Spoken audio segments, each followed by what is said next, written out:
नमस्कार दोस्तों, स्वागत है आप सभी का आपके अपने YouTube चैनल वर्दी क्लासेज में। तो आज की इस क्लास में हम लोग देखेंगे static GK and current affairs practice set 1, जो कि यूपी ट्रिपल एससी पेट के लिए 20 नंबर का सिलेबस है। यानी कि 10 नंबर का स्टैटिक जीके है आपका और 10 नंबर का करंट अफेयर्स, तो टोटल 20 नंबर का है। तो चलिए शुरू करते हैं पहले प्रश्न से। पहला प्रश्न कह रहा है कि मधुशाला किन की कृति है। जो मधुशाला है वह किन की कृति है। तो बहुत ही आसान सा प्रश्न है, वह है आपका हरिवंश राय बच्चन, इसलिए करेक्ट ऑप्शन आपका सी होगा। बाकी तीन को देख लेते हैं। अगर हम बात करें मैथिली शरण गुप्त, ठीक है, मैथिली शरण गुप्त की प्रसिद्ध पुस्तक कौन सा है, वह है आपका भारत भारती। कौन सा है आपका भारत भारती। उसके बाद हम बात करें रविन्द्रनाथ टैगोर की, तो इनकी काफ़ी प्रसिद्ध पुस्तकें हैं। आपका है चित्रांगना है इनका, ठीक है, चित्रांगना है। उसके बाद गीतांजलि है इनका, है एक पुस्तक गीतांजलि है। चंडालिका भी इन्हीं का है, चंडालिका भी इन्हीं का है। और गार्डनर की बात करें तो गार्डनर भी इन्हीं का है। और हंगरी स्टोन भी किसका है, रविन्द्रनाथ टैगोर की। और बात करें जयशंकर प्रसाद की, तो जयशंकर प्रसाद की सबसे प्रसिद्ध पुस्तक की बात करें तो कमायनी है इनकी। एक है आंसू आपकी, कौन सा है, आंसू। उसके बाद लहर, ये सब किसकी है, जयशंकर प्रसाद की। चलिए अगले प्रश्न पर। अगला प्रश्न देखें, उस्ताद जाकिर हुसैन का संबंध संगीत के किस वाद्य यंत्र से है या किस वाद्य से है। तो उस्ताद जो जाकिर हुसैन थे किससे संबंधित थे, संगीत के किस वाद्य यंत्र से संबंधित थे। तो जो उस्ताद जाकिर हुसैन थे उनका जो वाद्य था, ठीक है, वह था आपका वाद्य यंत्र तबला। और अगर हम बात करें सितार से, तो सितार से जो आपका प्रसिद्ध नाम जुड़ा हुआ है वह है पंडित रविशंकर, पंडित रविशंकर। क्लियर। जब इनसे हम बात करें तो पंडित रविशंकर। उसके बाद सरोद से बात करें तो सरोद से जुड़ा हुआ नाम आपको याद रखना है अमजद अली खान। क्या, अमजद अली खान, ये आपके सरोद से जुड़े हुए हैं। और बात करें हम बांसुरी की, तो बांसुरी से आप लोग जानते ही हैं, ठीक है, दिग्गज हरिप्रसाद चौरसिया, ठीक है, बांसुरी से संबंधित कौन है, हरिप्रसाद चौरसिया, ये आपके बांसुरी से संबंधित है। और अगर नाम जाने इसमें तो पन्नालाल घोष भी जाना जाता है, ठीक है, पन्नालाल घोष। चलिए आगे हम देखेंगे। अगला देखिए, भूक्षरण किसके द्वारा रोका जा सकता है। यानी कि जो मिट्टी की कटाई है, भूक्षरण किसके द्वारा रोका जा सकता है। तो बहुत ही आसान सा प्रश्न, देखकर ही उत्तर आप बता सकते हैं। पक्षी की जनसंख्या बढ़ाकर, इससे कोई मतलब ही नहीं है कि भूक्षरण रोका जाए। वनस्पति हटाकर, वनस्पति हटाएंगे तो भूक्षरण और बढ़ेगा। अति चराई से भी भूक्षरण बढ़ता है, ठीक है। एक ही ऑप्शन बचता है बी, वनारोपण। तो वनारोपण से आपका भूक्षरण क्या है, रोका जा सकता है, तो सब लोग जानते हैं, ठीक है। उसके बाद हम आगे बात करें, आर्थिक सर्वेक्षण किसके द्वारा प्रकाशित होता है। इंपॉर्टेंट करिएगा, आर्थिक सर्वेक्षण जो है किसके द्वारा प्रकाशित होता है। तो आर्थिक सर्वेक्षण आपका प्रकाशित होता है वित्त मंत्रालय, इसलिए ऑप्शन सी करेक्ट करिएगा, ठीक है। अच्छा, आगे हम बात करेंगे, पणजी किस भारतीय राज्य की राजधानी है। पणजी, ठीक है, पणजी किस भारतीय राज्य की राजधानी है। तो जो पणजी है आपकी वह गोवा की राजधानी है, ठीक है, गोवा की। और बात करें कि सबसे अंत में कौन आज़ाद हुआ था आपका, गोवा कब आज़ाद हुआ था, 1961 ईस्वी तक यहाँ पुर्तगाली शासन रहा था, ठीक है। और अगर हम बात करें कि यह केंद्र शासित प्रदेश कब, केंद्र शासित प्रदेश को दर्जा कब इसको प्राप्त हुआ, तो 1987 में, ठीक है, 1987 में इसको केंद्र शासित प्रदेश का दर्जा प्राप्त हुआ, 1987 में, ठीक है। इसके बाद इसे पूर्ण राज्य का, 1987 में इसको केंद्र शासित प्रदेश का दर्जा मिला और उसके बाद इसको पूर्ण राज्य की दर्जा मिली गोवा को। बात करें 56 की, तो माले की राजधानी है, माले की राजधानी है, यानी कि माले किसकी राजधानी, कहने का मतलब है तो जो माले है वह आपका मालदीव की राजधानी, तो माले जो है मालदीव की राजधानी है, इसलिए ऑप्शन बी क्या होगा आपका, करेक्ट होगा। क्लियर। बात करें मालदीव की, तो यह इसकी इसमें जो सबसे बड़ा शहर भी है, जो अगर माले की बात करें तो यह मालदीव का सबसे बड़ा, ठीक है, सबसे बड़ा बिगेस्ट सिटी भी है किसका, मालदीव का, जो उसकी राजधानी माले है, ठीक है। आगे हम बात करते हैं अगला प्रश्न, कि भारत में राष्ट्रपति अपना कार्यकाल पूरा होने के पहले अपना त्यागपत्र किसको सौंपते हैं। तो भारत में राष्ट्रपति अपना कार्यकाल पूरा होने के पहले अपना जो त्यागपत्र सौंपता है किसको सौंपता है, उपराष्ट्रपति को, इसलिए आपका करेक्ट ऑप्शन बी होगा। खजुराहो समूह के प्रसिद्ध स्मारक किस राज्य में है? ठीक है, खजुराहो समूह के प्रसिद्ध स्मारक किस राज्य में है? वो है आपके मध्य प्रदेश में, इसलिए ऑप्शन बी क्या होगा? करेक्ट होगा। ठीक है, और अगर हम बात करें खजुराहो मंदिरों के निर्माण का, तो 900 ईस्वी से 1130 ईस्वी के मध्य जो चंदेल राजाओं के द्वारा क्या हुआ था? निर्माण करवाया गया था खजुराहो के जो समूह के प्रसिद्ध स्मारक हैं। और इसमें अगर हम कहें सबसे प्रसिद्ध जो है इस स्मारकों में, तो यहाँ पे मंदिरों में जो है कंदरिया महादेव का मंदिर जो है सर्वोत्तम है। क्या? कंदरिया, ठीक है, कंदरिया महादेव का मंदिर ये सर्वोत्तम है। इसमें कंदरिया महादेव का मंदिर। क्लियर?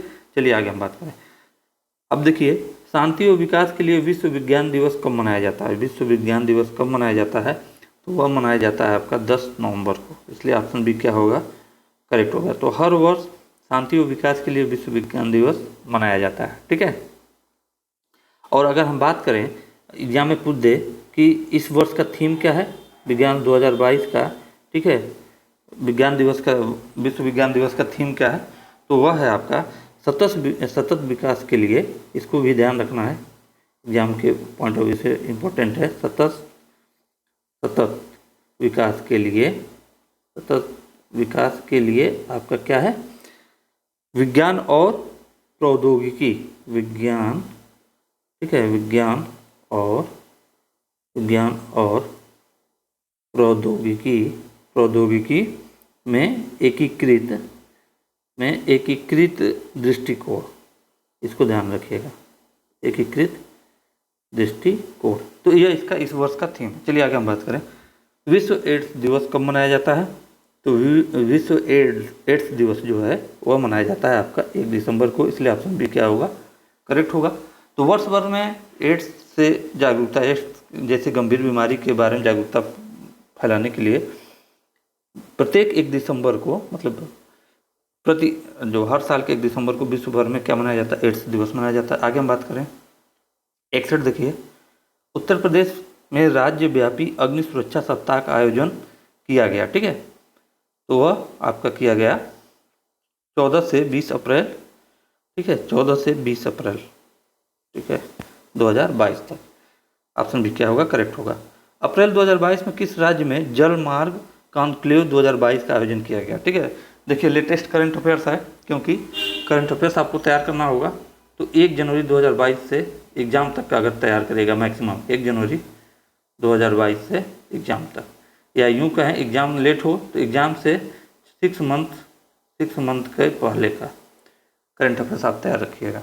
अप्रैल 2022 में किस राज्य में जल मार्ग कॉन्क्लेव 2022 का आयोजन किया गया? तो 62 का क्या होगा करेक्ट ऑप्शन? वह होगा डी, असम। ठीक है, असम में किया गया। और इसका शुभारंभ की बात करें तो इसका शुभारंभ, ठीक है, जो बंदरगाह, नौवहन और जलमार्ग एवं आयुष मंत्री हैं कौन? सर्बानंद सोनोवाल ने किया था। किसने किया था? सर्बानंद सोनोवाल ने। आगे देखिए, रायसीना संवाद, जो रायसीना डायलॉग के नाम से भी जाना जाता है, से संबंधित निम्नलिखित कथनों पर विचार कीजिए। क्या है यह? कह रहा है कि यह वर्ष 2016 से प्रतिवर्ष आयोजित किया जा रहा है। ठीक है, तो सही बात है, यह वर्ष 2016 से प्रतिवर्ष आयोजित किया जा रहा है। अगला बात है कि इसके 7वें संस्करण का आयोजन 25 से 27 अप्रैल 2022 को नई दिल्ली में आयोजित किया गया। ये भी सही है। क्यों? क्योंकि जब यह 2016 से आयोजित किया जा रहा है तो इसका 7वां संस्करण 2022 में ही पड़ेगा। अगर आगे हम बात करें यहाँ पर कि इसका आयोजन विदेश मंत्रालय एवं ऑब्जर्वर रिसर्च फाउंडेशन द्वारा संयुक्त रूप से किया गया, तो ये भी सही है। इसलिए इसका करेक्ट ऑप्शन होगा सी। 1, 2 और 3 क्या है? सही है। चलिए आगे हम देखेंगे। अगला देखिए कि अप्रैल 2022 में 48वें अखिल भारतीय पुलिस विज्ञान कांग्रेस का आयोजन कहाँ किया गया? ठीक है, विज्ञान कांग्रेस का, तो ये कहाँ आयोजन इसका कहाँ किया गया था? तो इसका जो आयोजन हुआ था वह हुआ था आपका भोपाल में। कहाँ पे? भोपाल में, इसलिए बी ऑप्शन करेक्ट होगा। और अगर हम बात करें कब आयोजित हुआ तो यह 21 अप्रैल 2022 को हुआ था, 21 अप्रैल 2022 को। और किसके द्वारा आयोजित किया गया था अगर हम बात करें तो आपका यह है BPRND, ठीक है, BPRND के द्वारा यह आयोजित किया गया था, हाँ, जिसको हम बोलते हैं bureau of police research and development organisation, BPRND। अब आगे हम बात करते हैं कि 65 का 26 से 30 अप्रैल 2022 तक अंतर्राष्ट्रीय खाद्य और आतिथ्य मेला आहार 2022 का आयोजन कहाँ किया गया। 65 का देखिएगा, तो यह आयोजित किया गया नई दिल्ली में। ऑप्शन ए क्या होगा, करेक्ट होगा।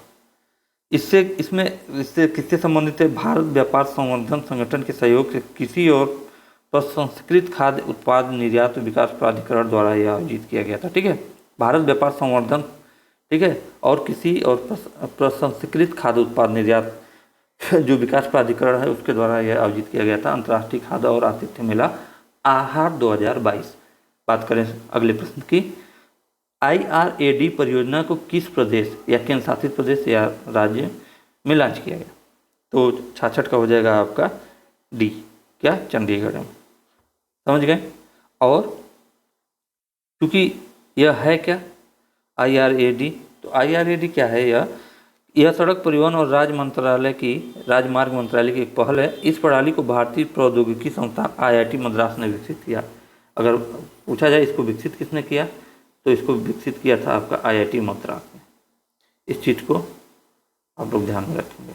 आगे हम देखेंगे 67 अप्रैल 2022 में किस राज्य ने राष्ट्रीय ध्वज फहराने का विश्व रिकॉर्ड बनाया। किस राज्य ने राष्ट्रीय ध्वज फहराने का विश्व रिकॉर्ड बनाया, तो वह आपका बिहार में, ठीक है। तो 23 अप्रैल 2022 को विजयोत्सव के अवसर पर जगदीशपुर में एक साथ, ठीक है, कितने यह ध्यान रखिएगा, 77,900 राष्ट्रीय नेशनल फ्लैग, ठीक है, फहराने का विश्व रिकॉर्ड बनाया। इससे पहले यह रिकॉर्ड किसके नाम था, पाकिस्तान, जो कि वो 2004 में एक साथ कितने फहराए थे 57,632, ठीक है। चलिए आगे हम बात करेंगे। 11 अप्रैल 2022 को जारी राज्य ऊर्जा और जलवायु सूचकांक में प्रथम स्थान पर कौन सा राज्य है, ठीक है। तो 11 अप्रैल 2022 को जारी राज्य ऊर्जा और जलवायु सूचकांक में प्रथम स्थान है आपका गुजरात का, इसलिए ऑप्शन ए क्या होगा, करेक्ट होगा। तो नीति आयोग द्वारा 11 अप्रैल 2022 को राज्य ऊर्जा और जलवायु सूचकांक का शुभारंभ किया गया। इसका उद्देश्य ऊर्जा पहुँच, ऊर्जा खपत, ऊर्जा दक्षता और पर्यावरण की सुरक्षा में सुधार के प्रयास के आधार पर राज्यों की रैंकिंग जारी करना। तो गुजरात, केरल और पंजाब को बड़े राज्यों की श्रेणी में शीर्ष 3 प्रदर्शनकर्ताओं के रूप में स्थान दिया गया, ठीक है। चलिए आगे हम बात करें 69, मतलब अगला प्रश्न देखते हैं। किस रेलवे जोन ने एक स्टेशन एक उत्पाद पहल को लॉन्च किया था, ठीक है, 1 स्टेशन 1 प्रोडक्ट, किस रेलवे ने, तो वह है आपका दक्षिण मध्य रेलवे, इसलिए ऑप्शन सी क्या होगा, करेक्ट। अगला प्रश्न देखते हैं स्वदेशी, आज का लास्ट प्रश्न है, स्वदेशी नेविगेशन सिस्टम गगन का उपयोग करके अपने विमान को उतारने वाली एशिया की पहली एयरलाइन कौन बन गई, तो वह बन गई आपकी इंडिगो। कौन सी, इंडिगो, ठीक है। और उसके बाद अच्छा, ये स्वदेशी नेविगेशन सिस्टम मतलब समझ रहे हैं क्या, यह क्या है, आपका जो गगन है यह आपका GPS है, और इसका उपयोग करके इंडिगो ने जो अपने विमान को उतारने वाली पहली एशिया की पहली एयरलाइन बन गई, ठीक है। तो आशा करता हूँ ये वीडियो आप लोगों को बहुत ही अच्छी लगी होगी। PDF के लिए आप हमारे टेलीग्राम चैनल टेलीग्राम चैनल किस पर जुड़ सकते हैं, वर्दी क्लासेज को ज्वाइन करिए। चलिए फिर मिलते हैं नेक्स्ट वीडियो में, तब तक के लिए जय हिंद, जय भारत।